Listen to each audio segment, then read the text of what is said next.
Hey everybody!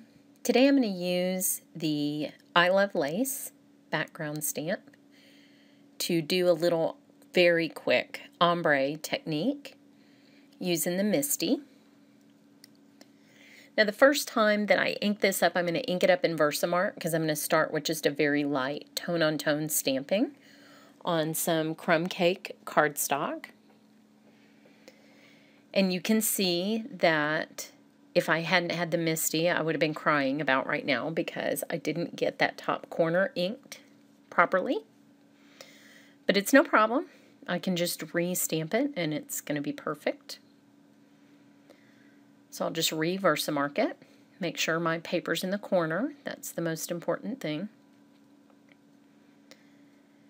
And just close this down. I really love the Misty for background stamps because those blocks are just too big for my hands, and I feel like I fumble them a lot, and I never, ever, ever get them straight. I mean, just forget about that. That is not going to happen. Now, the next color of ink is Crumb Cake, and I'm inking up this stamp again, but I'm leaving a little space at the top because I don't want to overstamp all of the Versamark. And the tip that I do to get rid of those lines is I just take a stamping sponge and I stamp both into the ink, the newly inked area, and out of the newly inked area to sort of blend those two together and make it look a little softer and not like I'm just going to have stripes on my cards. So you can see the bottom 3/4 or so is now inked perfectly in Crumb Cake.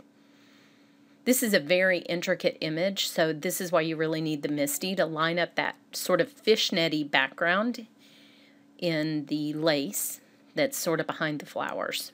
You could never do this just stamping it manually.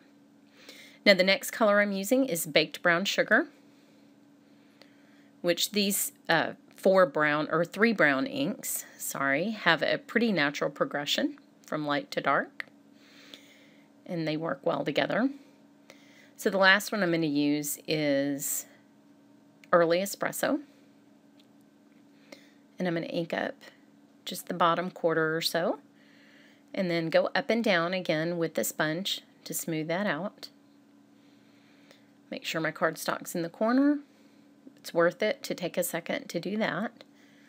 The Misty does the rest, and then just stamp down at the bottom. And then you just have a beautiful, warm, subtly graded ombre for your background. Thanks for watching.